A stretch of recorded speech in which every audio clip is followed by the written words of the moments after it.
16절에서 17절까지 말씀입니다. 구약성경 973페이지에 기록이 되어 있습니다. 이사야서 5장 16절에서 17절까지 우리 한 목소리로 함께 읽도록 하겠습니다.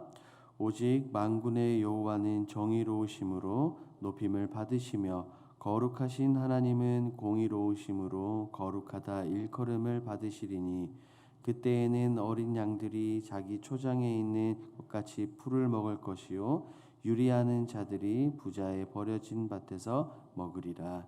아멘. 오늘 본문은 하나님께 심판을 받는 백성들의 이유에 대해서 등장합니다. 백성들은 아무런 이유 없이 하나님께 심판을 받는 것이 아닙니다. 자비로우시고 공의로우신 하나님께서 분명한 이유가 있으셔서 이 당신의 백성들을 심판하는 것입니다. 그들이 무엇을 잘못했는지 오늘 본문을 통해서 함께 살펴보도록 하겠습니다. 내용 관찰 1번입니다.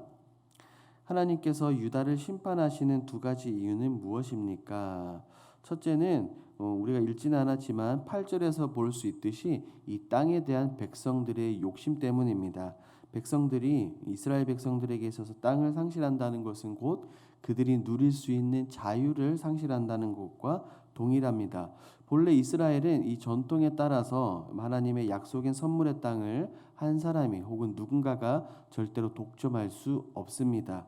이렇게 말씀에 불순종하는 모습 속에서 첫 번째 이유를 볼 수가 있습니다. 두 번째는 이스라엘 백성들은 하나님의 영광이 아닌 자신들의 만족과 유익, 그들의 쾌락을 누렸기 때문입니다.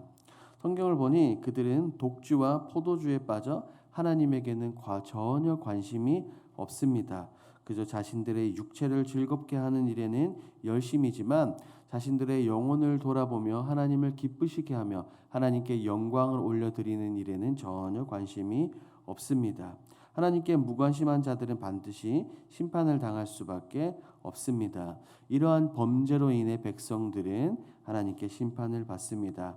하지만 이런 심판하신 하나님의 모습 속에서 발견할 수 있는 것이 있습니다. 바로 내용 관찰 2번입니다. 심판을 통해 드러나는 하나님의 속성 두 가지는 무엇입니까? 공의로우신 하나님과 우리는 거룩하신 하나님의 모습을 이 본문에서 발견할 수 있습니다. 먼저 하나님은 죄를 반드시 심판하시는 분입니다. 우리가 하나님에 대해서 이야기할 때 공의의 하나님, 사랑의 하나님이다라고 이렇게 이야기를 하죠. 사랑의 하나님이시지만 죄를 반드시 그냥 넘어가시지는 않습니다. 그 죄에 대한 죄값을 물으십니다. 그리고 거룩하신 하나님입니다. 하나님은 거룩하신 분이기 때문에 죄와 함께 하실 수 없습니다. 이는 마찬가지로 하나님의 택함 받은 백성들 역시 하나님의 모습을 따라 거룩해야 됨을 의미합니다. 하나님은 레위기에서 몇 번이나 계속해서 강조하셨습니다. 내가 거룩하니 너희도 거룩하라라고 말씀입니다. 우리 모두가 거룩하라고 분명하게 말씀하셨습니다. 3번 영구와 묵상을 보겠습니다. 하나님께서는 왜 유다를 심판하심으로 거룩함을 드러내십니까? 앞선 2번에서 거룩함은 하나님께서 가지고 계시는 속성이라고 말씀을 드렸습니다. 이것은 하나님뿐만 아니라 택함 받은 모든 백성들 역시 거룩해져야 합니다. 거룩하다, 이 원어의 의미를 살펴보면 이것은 분리하다, 자르다라는 의미입니다. 곧 이 말은 부정한 것들에서 구별되어야 된다는 것이죠. 즉 죄에서 구별되어야 함을 의미합니다. 백성들은 지금 타락에 빠져 있습니다. 죄에 빠져 있기 때문에 공의로우시며 거룩하신 하나님은 그들과 함께 하실 수 없습니다. 그렇기 때문에 그들이 가진 죄의 문제를 해결하시기 위해 그들을 심판하실 수밖에 없습니다. 우리가 알 수 있는 것처럼 빛과 어두움은 절대로 공존할 수 없습니다. 마찬가지로 거룩함과 죄는 함께할 수 없습니다. 그래서 하나님은 지금 백성들을 심판하심으로 하나님의 거룩하심을 드러내고 계십니다. 이런 하나님의 모습을 보면 몇 가지 드는 생각들이 있습니다. 4번 느낀 점으로 가보겠습니다. 탐욕과 쾌락에 빠진 유다를 심판하심으로 거룩함을 드러내시는 하나님의 모습에서 무엇을 느낍니까? 저는 먼저 첫 번째 이 백성들의 모습을 반면교사 삼아야 한다고 생각합니다. 그들이 왜 하나님께 심판을 당하는지, 하나님은 무엇을 싫어하는지를 분명하게 깨달아야 합니다. 우리에게 있어서 아주 좋은 모범 사례가 바로 성경에 나오는 이스라엘 백성들이죠. 우리들이 지을 수 있는 모든 죄를 이스라엘 백성들 역시 동일하게 짓고 있습니다. 그리고 심판하시는 하나님의 모습을 보며 다시금 거룩하신 하나님의 모습을 깨닫게 됩니다. 하나님은 죄와 함께 하실 수 없는 분입니다. 그러므로 우리가 하나님과 동행하기 위해서는 우리가 가지고 있는 이 죄의 문제를 반드시 해결해야 됩니다. 그 죄의 크기와 상관없이 모든 죄는 반드시 해결되어야 합니다. 또한 심판하시지만 사랑의 하나님의 모습을 발견할 수 있었습니다. 만약에 하나님께서 백성들을 사랑하지 않으신다면 굳이 심판하실 이유도 심판하실 필요도 없습니다. 그냥 무관심으로 그냥 유기하시고 그냥 버려두시면 됩니다. 하지만 백성들을 사랑하시고 다시 돌아오기를 원하시기 때문에 하나님은 그들을 심판하고 계시죠. 본문 속에서 공의와 사랑의 하나님을 발견하며 끝까지 그들을 관심을 가지시고 돌아오기를 바라는 이 사랑의 하나님의 모습을 느낄 수 있습니다. 5번 보겠습니다. 내가 즉시 돌아서야 할 탐욕과 쾌락은 무엇입니까? 아마 여러분들이 기도로 이 새벽 예배를 준비하면서 이 5번에 대한 질문의 답을 해보셨으리라 생각합니다.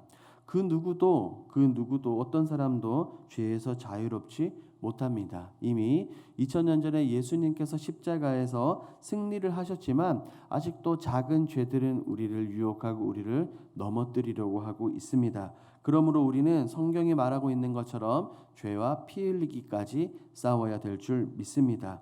또한 우리는 끊임없이 육신의 정욕, 안목의 정욕, 이생의 자랑과 싸워야 합니다. 조심해야 될 것들이 너무나 많습니다. 악한 마귀는 예수님조차 시험하려고 했습니다. 그러니 우리에게 어떻게 다가오겠습니까?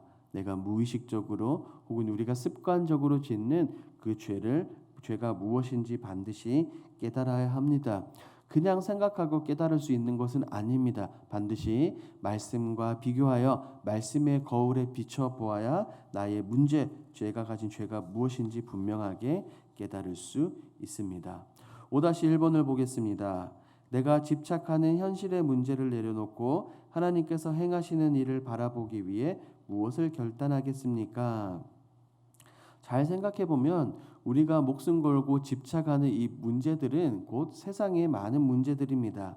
마치 백성들이 본문에서 땅을 사고 그들이 먹고 마시고 쾌락을 즐긴 것처럼 우리는 세상의 일에 관심을 더 가지는 경우가 많습니다. 물론 우리는 세상에서 살아가기 때문에 이 모든 것에서 완전히 관심을 끊을 수는 없습니다. 하지만 앞서 말씀드린 것처럼 우리가 하나님이 가지고 계시는 속성, 거룩함을 기억을 해야 합니다. 거룩, 그것은 구별되어야 하는 것입니다. 죄와 구별되기도 하지만 세상과 반드시 구별되어야 한다는 겁니다. 그것은 세상이 모든 것이 아니라는 거예요. 세상이 끝이 아니라 우리가 이 땅을 살아가지만 이 땅에 목숨 걸지 않고 우리의 시선을 이 땅이 아니라 저 본향 하늘에 두며 살아가는 것입니다. 마치 야곱과 요셉이 죽어서라도 그들의 해골이라도 가나안으로 돌아가기를 열망하고 살았던 것처럼 우리 역시 이 땅을 살지만 하늘을 바라보며 살아가야 합니다. 그렇게 살기 위해서는 우리의 가치관, 우리의 생각이 반드시 바뀌어야 합니다.